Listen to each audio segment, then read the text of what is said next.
Hello students, welcome to the online classes of Sardar Vallabhbhai Patel English Medium School, Yaval.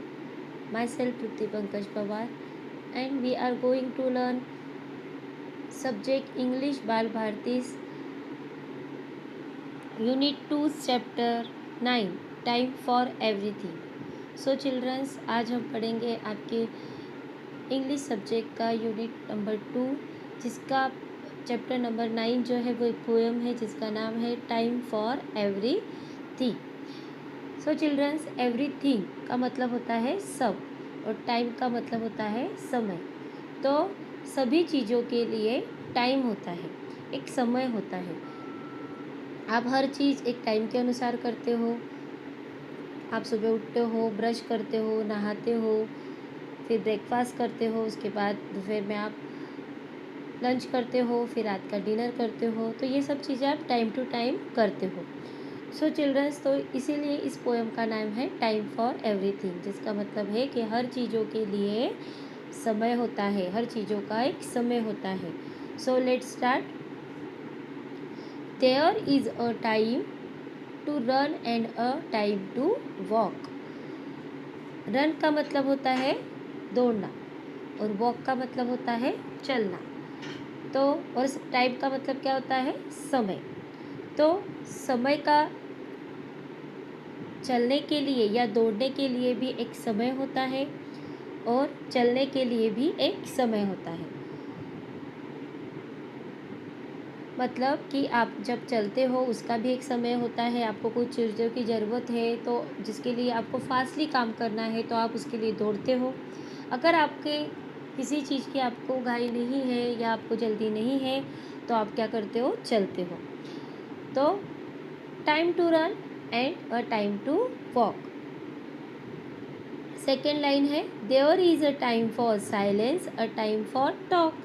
Silence का मतलब होता है चुप होना या चुप बैठना और टॉक का मतलब होता है बातें करना। सो चिल्ड्रंस, तो इसका मतलब होता है, इस लाइन का मतलब है कि चुप बैठने का भी एक समय होता है और बातचीत करने के लिए भी एक समय होता है। आपको जब लगता है कि नहीं हमें कुछ बोलना चाहिए, यहाँ पर बोलना है, तो हम बोलते हैं। और आपको ऐसे समय पर कुछ ऐसा समय कि नहीं हमें बात नहीं करनी है तो आप साइलेंस होते हो, तो इसका भी एक टाइम होता है। थर्ड लाइन है there is a time for work and a time for play. आप समय से काम करते हो। आपको वर्क का मतलब होता है काम और प्ले का मतलब होता है खेल।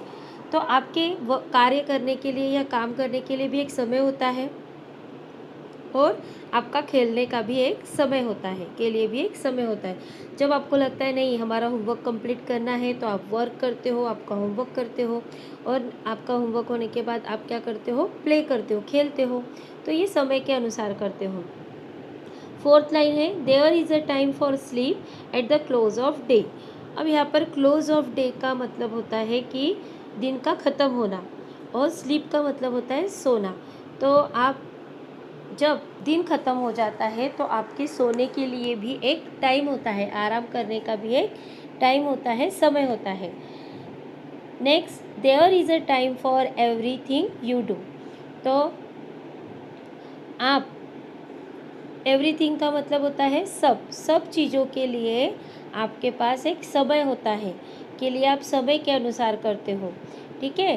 तो for childrens and for grown ups to.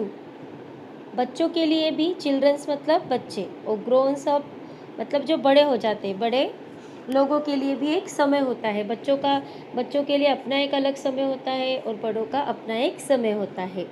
Next a time to stand up and a time to sit. आपके बैठने का भी एक समय होता है और आपके खड़े होने के लिए भी एक समय होता है। जैसे कि आप प्रेयर करते हो तो आप प्रेयर करते वक्त आपको स्टैंड अप रहते हो, आप खड़े होते हो। और जब आप क्लास में वर्क करते हो तो आप बैठकर करते हो, तब सिट होते हो, बैठ जाते हो। तो आपके खड़े होने के लिए भी एक समय होता है और बैठने के लिए भी एक समय होता है।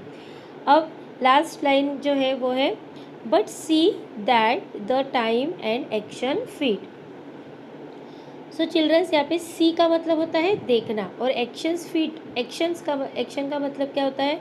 एक्शन का मतलब होता है कोई भी काम करना या कार्य करना, और फिट मतलब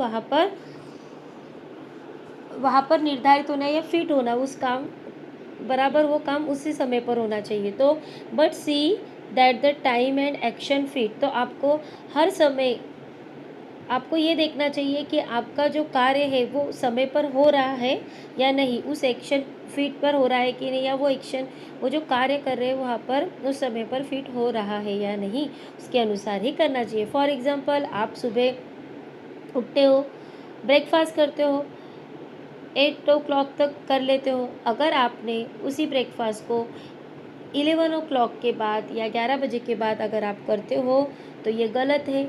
इससे क्या होगा कि आपका जो टाइमिंग शेड्यूल है वो सब खराब हो जाएगा, आपकी हेल्थ बिगड़ सकती है, या फिर आपका कोई होमवर्क आपको दिया हुआ है वो आज नहीं करके आप कल करोगे, तो इससे क्या होगा कि आपका समय बर्बाद होगा, आपका टाइम जो है वो आप बर्बाद कर रहे हो। इसलिए आपको ये देखना है कि आपका जो काम है वो सही वक्त पर हो रहा है या नहीं। सो चिल्ड्रंस, आपके ये जो पोएम है टाइम फॉर एवरीथिंग, ये यहाँ पर फिनिश होती है। आपको इसे रीड कर कर लर्न करना है और इसके डिक्टेशंस वर्ड लिखने हैं आपकी नोटबुक में। So childrens, good bye, take care and thank you.